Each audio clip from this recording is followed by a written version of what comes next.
Hello दोस्तों, मैं उमेश कुमार।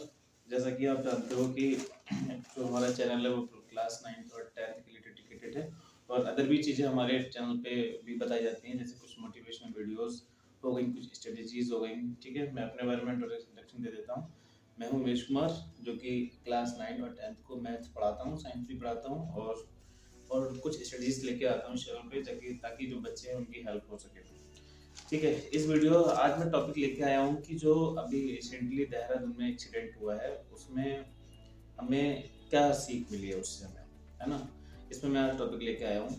देखिए, जो एक्सीडेंट हुआ था वो मेरे हिसाब से, जैसा कि पूरा मैंने न्यूज़ पढ़ा है अखबार में, वो पूरा कंक्लूजन निकाला है कि अगर गाड़ी स्पीड में ज़्यादा है तो एक्सीडेंट के चांसेस ज़्यादा रहते हैं, है ना? तो जो भी बच्चे पढ़ने जाते हैं स्कूल में, है ना? और स्कूल से आते हैं, लौटते हैं, और जो भी हमारे बड़े भाई या फिर छोटे भाई हैं जो भी गाड़ी चलाते हैं, तो उनको इस पर विशेष ध्यान देना पड़ेगा कि हमें जो बाइक है या फिर कोई भी फोर व्हीलर या टू व्हीलर, ठीक है, हो गई, उसको कैसे चलाएं। देखिए, जो हमारी लाइफ है वो बार बार तो मिलेगी नहीं, इसलिए हमें विशेष ध्यान देना पड़ेगा कि जो आजकल एक्सीडेंट हो रहे हैं, बेसिकली ये किस वजह से हो रहा है। देखिए, जो आज का न्यू जनरेशन है ना, उसमें जो बच्चा है वो क्या करता है, अगर उसको रोड अच्छा सा मिल गया तो वो ओवर स्पीडिंग करने में बिल्कुल गुंजाइश नहीं करता है। तो पेरेंट्स को भी इस पे सबसे ज़्यादा विशेष ध्यान देना चाहिए कि जब भी हम अपने बच्चों को वाहन दें किसी प्रकार का, तो उसे सारी बात बता दें कि ओवर स्पीडिंग नहीं करना है, और हो सके तो सारी चीज़ उसको बता दें। यातायात के नियमों का जो रूल्स होता है वो उनको सारे अच्छे से बता दें। देखो, ओवर स्पीडिंग से क्या होता है, एक्सीडेंट होने के चांसेस ज़्यादा रहते हैं। इससे क्या होता है, आप तो परेशानी में या फिर किसी प्रॉब्लम में फंसेंगे, प्लस दूसरा जो प्रॉब्लम होगा, जो अदर जो सेकंड पर्सन होगा, ठीक है, वो भी फंस सकता है। तो इस बात का ध्यान रखें कि ओवर स्पीडिंग कभी भी ना करें। जो भी बच्चे स्कूल जाते हैं, ठीक है, और स्कूल से आते हैं, जाते हैं, या फिर जो भी बाइक चलाते हैं, है ना, या फिर अदर वाहन चलाते हैं, तो over speeding not be compulsory. ठीक है, to have a patience that to reach a time with a particular, ठीक है, हो सके थोड़ी बहुत आपको लेट हो जाए, लेकिन आप ओवर स्पीडिंग नहीं करेंगे, जिसकी वजह से एक्सीडेंट के चांसेस बहुत कम रहेंगे। दूसरा है कि विजुअलाइजेशन। ठीक है, आज का जो न्यू जनरेशन है विजुअलाइजेशन पर काम करता है। आपकी मूवी सीन में आपने देखा होगा, ठीक है, एक हीरो या फिर कोई अदर होते हैं, वो इतनी स्पीड से गाड़ी ले जाते हैं, फिर वो अपनी रियल लाइफ में उतारना चाहते हैं इन चीज़ों को, जिसकी वजह से एक्सीडेंट के चांसेस ज़्यादा रहते हैं। ठीक है, तो पेरेंट्स को सबसे ज़्यादा ख्याल रखना चाहिए कि ओवर स्पीडिंग बच्चों को एक बात बता दें कि ओवर स्पीडिंग ना करें, और पर्टिकुलरली जो वाहन वगैरह होता है वो तभी उनको दें जब उनकी एज लिमिट हो गई हो वहाँ तक, है ना, तभी उनको दें। तो आज के, क्योंकि सबसे ज़्यादा एक्सीडेंट जो हो रहे हैं, ठीक है, वो हमारे भारत में हो रहे हैं। ठीक है, रिपोर्ट के अनुसार अगर देखा जाए तो, है ना, वो उसके चांसेस भी ये है। सबसे ज़्यादा जो एक्सीडेंट के मामले आते हैं, जो अगर मैं एज की बात करूँ तो वो यंग जनरेशन में हो रहे हैं, जिनकी एज अगर बात करें 18 प्लस या फिर 21 प्लस के अप्रोक्सीमेट में है।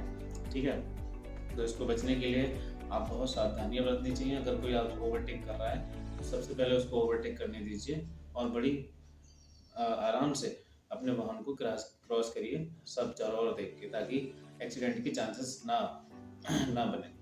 क्योंकि एक ही गलती से बहुत बड़ा नुकसान हो सकता है। चंद सेकंड में आप अपनी शौक के लिए ओवर स्पीडिंग करते हैं, जिसकी वजह से नुकसान हो जाता है। जैसा कि आपने देखा है, अभी रिसेंटली न्यूज़ 2-3 आ चुकी हैं, है ना, कि वो जो ओवर स्पीडिंग की वजह से पूरी जो कार थी उसके बिल्कुल फरकच्चे उड़ गए हैं, बिल्कुल, अगर देखा जाए तो, है ना। अगर वो कार स्लो होती है, अगर एक्सीडेंट होता भी तब भी वो सब लोग, जो 5 लोगों की डेथ हुई है, ठीक है, वो बच सकते थे।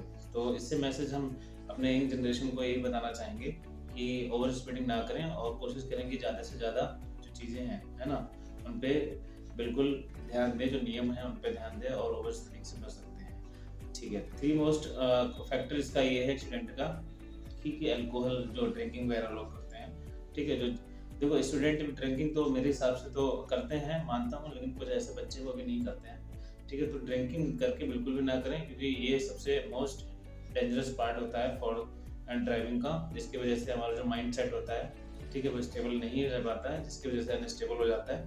That cause a very high moment of dangerous activities, that is called very furious ways. तो बोल सकते हैं कि काफ़ी ज़्यादा खतरा हो सकता है। तो ड्रिंकिंग वगैरह जो अल्कोहल है जो हम उसको पी के या फिर उसको लेकर ना चलें, मतलब लेके ना चलें, जिसकी वजह से एक्सीडेंट होने के चांसेस बहुत ही कम रहेंगे।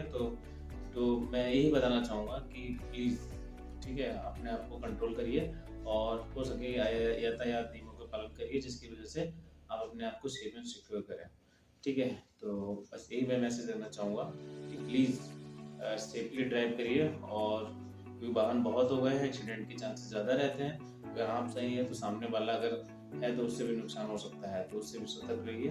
दूर से आप देखिए कैसा क्या माहौल है ड्राइविंग का, उसी प्रकार से आप अपने आप को सचेत रखिए। ठीक है, तो जो एक्सीडेंट हुआ है उससे आप बचिए। Thank you. आज की न्यू जनरेशन से मैं यही बताना चाहूँगा फाइनली कि प्लीज़ सेफ रहिए, सिक्योर रहिए और वाहन चलाते समय आप बहुत विशेष ध्यान रखिए। ठीक है, बस मेरा मैसेज यही है। Thank you.